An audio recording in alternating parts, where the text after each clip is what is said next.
The Footprints at Silverpine Lake, Part 1. This story will make you conscious. It was supposed to be one last weekend in the wild before the snow buried the north. I'd decided, on impulse, to drive up to Silverpine Lake, a quiet stretch of water hidden deep in the northern woods of Wisconsin. I'd been there plenty of times before, just a few hours from home, and it always felt like my own private corner of the world. The kind of place where you could scream, sing, or just sit and breathe, and not a single soul would ever know. The first few days were exactly what I came for. Crisp mornings, still water, and that faint hum of silence that makes the world feel endless. I spent the time hiking the ridges, swimming when the sun was high enough, and falling asleep beside the fire with the sound of the wind in the trees. Nothing unusual, nothing off. When I stepped out of my tent, that changed. The ground looked different, disturbed.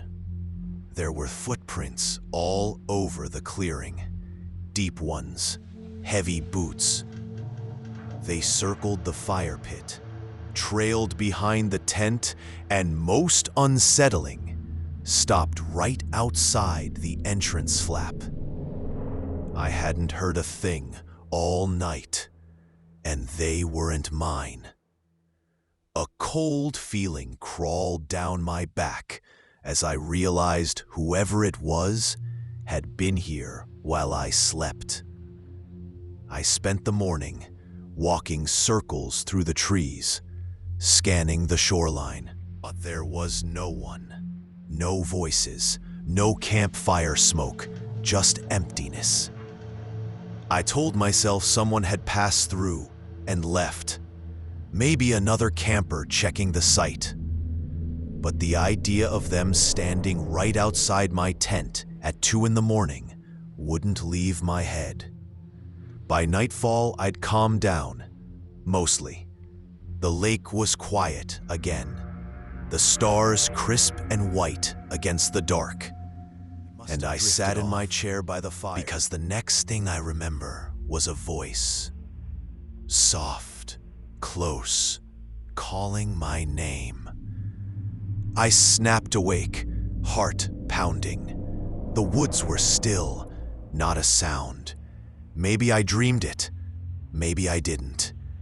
But as I sat there, trying to convince myself it was nothing, the voice came again.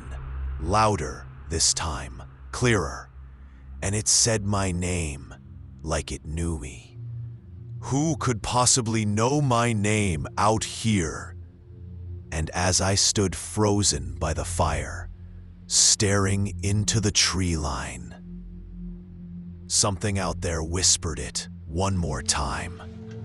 But this time, it sounded like it was right the voice beyond the firelight. For a few seconds, I couldn't even breathe. The woods behind me were pitch black, and the only light came from the dying fire, just enough to paint a faint orange outline on the trees. My ears strained for movement, but there was nothing, not even the wind. I finally forced myself to speak. "Hello?" The sound of my own voice felt too loud, bouncing between the trees and coming back hollow. No answer. I stood there another minute, flashlight in hand, but afraid to turn it on. The moment I did, it would show exactly where I was. Eventually, I told myself it was just a dream. Maybe my half-asleep brain had conjured something from the silence. I sat back down, heart still thumping like it wanted out of my chest, but the forest didn't feel the same anymore. It felt like it was watching me. I stayed up until the fire was nothing but glowing ash. Then, right when my eyelids started to droop again, I heard clear as day, spoken from deep in the woods. It wasn't an echo. It was someone calling for me. The tone wasn't angry or panicked. It sounded almost pleading, like whoever it was needed help. I stood up, pointing my flashlight toward the trees, but hesitated before switching it on. The voice called again, closer this time, and the way it rolled through the dark made my stomach twist. How could anyone out there know my name? I took a few careful steps toward the edge of the light, every branch and leaf crunching under my boots, sounding way too loud. I called out again, "Who's there?" But the only reply was the same voice, repeating my name. Something about it felt wrong. Too smooth, too measured, like someone imitating how a voice should sound. That was enough for me. I grabbed my pack and started taking down the tent as quickly as I could. I heard footsteps crunching through the leaves. When I finally strapped my pack on, I turned one last time toward the campsite. The faint glow of the coals showed the shape of a man standing just beyond the light, perfectly still, watching. I didn't wait to see more. As I ran through the woods, my flashlight off, branches slapping my face, I realized the worst part wasn't that someone was out there. It was that he was following me and still calling my name through the pines. I didn't stop running for what felt like forever. The trees blurred into a wall of black, the cold air burning my lungs, and the sound of my boots hitting the ground echoing through the forest like thunder. Every few seconds, I swore I heard him behind me. Heavy steps, snapping twigs, a voice still murmuring my name in that same calm, unnatural tone. The worst part was that it didn't sound like he was chasing me. It sounded like he was waiting for me to stop. I kept the flashlight off, letting the dark swallow me. The moonlight barely cut through the thick branches above, and every shadow looked like it was moving. I stumbled more than once, crashing into roots and nearly losing my balance. At one point, I thought I saw a flicker of orange, the dying glow of my campfire, far behind through the trees. What must have been an hour, I finally reached the narrow dirt path that led back toward the forest road. My legs felt like stone, and I could barely breathe. I looked back one last time, expecting to see a light, a figure, something, but the woods were still, completely silent. When I reached my car, the sight of it nearly made me cry with relief. I fumbled with the keys, hands shaking so bad I dropped them twice before getting the door open. The second I locked it behind me, I sat there in the dark, chest heaving, eyes fixed on the rearview mirror. Nothing moved.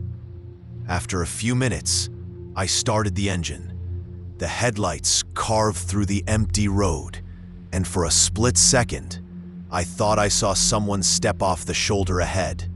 Tall, thin, wearing something dark. But when I blinked, he was gone. The entire drive home, I kept replaying the voice in my head, the way it said my name, soft and familiar. Who would believe me? A man in the woods called my name. It sounded like something out of a nightmare. That was 3 years ago. I've never gone camping since.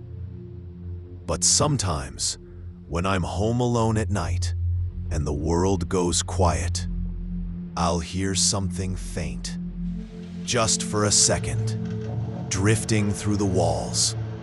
Someone whispering my name. And last night, for the first time since that trip, I could have sworn the voice didn't come from outside. It came from inside, the voice that followed home. It's been weeks since I started hearing it again. Always at night, always faint. The first time, I was half asleep, convinced it was a dream. That same voice from the forest, calling my name in a calm, almost friendly tone. But each night after, it grew a little clearer. Sometimes it came from the hallway, sometimes from the backyard. Once, I could have sworn it was whispering from the vent above my bed. I told myself it was stress, that the whole camping ordeal had messed with my head. I even tried recording the sounds one night, hoping to prove to myself there was nothing there. But when I played it back in the morning, the audio was a wall of static. Except, right before it cut out, I heard it again. My name. Whispered. After that, I stopped recording. I stopped sleeping too. Every passing car outside. It all made me jump. I even went back through the old photos from that camping trip, desperate for any sign I'd missed. In one of them, a shot of the lake at sunset, there's a dark shape between the trees on the far bank. I can't tell what it is, but it's standing upright, watching. That's when I realized, maybe the voice didn't follow me home. Maybe I brought it here. The air got colder, and I felt that same stillness from the woods. Then came the whisper, closer than ever, right behind me. It said my name, and then softly added something else. Why do you leave me there? I turned, but no one was there. Only the faint smell of smoke, like a dying campfire.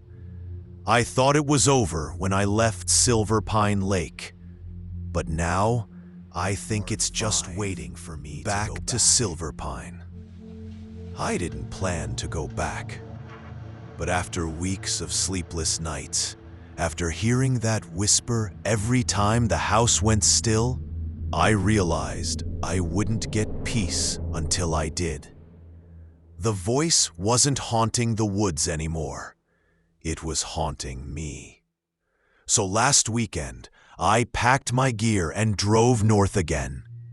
The whole way there, I tried convincing myself it was just trauma, that if I saw Silverpine Lake in daylight again, the illusion would break. That was the plan, to face it and finally move on.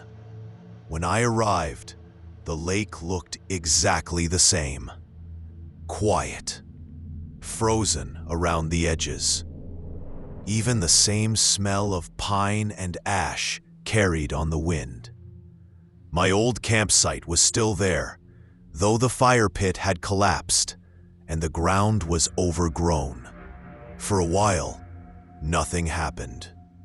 I walked the shoreline, half expecting to see footprints or signs of wind and the faint trickle of water under the ice.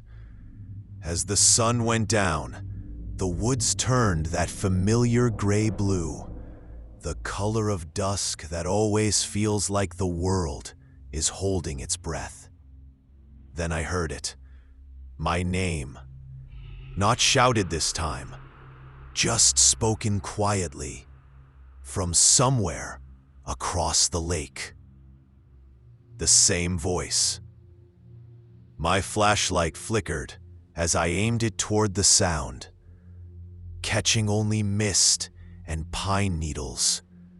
But I saw movement, a figure stepping out from the shadows near the opposite shore. Tall, still, like before. I couldn't make out a face, just a faint glimmer where eyes should have been. It raised one hand slowly, almost like a wave, and then faintly, it spoke again. Not my name this time, but something that made my blood run cold. You came back. I don't remember running. I just remember the crunch of ice beneath my boots and my heart pounding so hard it drowned out my car. The woods were silent again. No footsteps, no voice. But as I drove away, I checked the rearview mirror, and for a split second, I saw someone standing at the edge of the trees, watching the car fade down the road. I haven't gone back since, and I never will. At least, I keep telling myself that. But sometimes I wonder, if the voice was never real, then who's been whispering my name on the nights I leave my window open? And that brings me to another story, one that didn't happen to me, but to someone I used to work with, a guy named Cameron. The camping trip with Cameron. This one didn't happen to me. It happened to a guy I used to know from work. Back when I was at a small design firm, I sat next to this guy named Cameron. Easygoing, funny, the kind of coworker who made long days a little easier. We talked about everything: life, travel, even camping. We always said we'd plan a trip one day, but it was more of a running joke than an actual plan. Then one Monday, Cameron's desk was empty. No warning, no email, just gone. Later, I heard he'd been let go. Nobody knew why. That same night, he texted me for the first time outside of work. "Hey man, thinking of getting away for a bit. You still up for that camping trip we always talked about?" I don't know why I said yes. Maybe guilt, maybe curiosity. A week later, I met him at a forest trailhead a couple hours outside the city. He looked the same. Then, behind him, I heard footsteps. Slow, deliberate, coming closer through the dark. I didn't wait. I ran. Left my gear, my tent, everything. When I reached my car, my phone buzzed. A notification saying Cameron had blocked my number. No explanation, no goodbye. He disappeared after that. No one ever saw him again. I don't know who or what Cameron met in those woods. But sometimes, when the night's quiet enough, I swear I can hear a second voice calling from the trees. The same one that called my name at Silverpine Lake.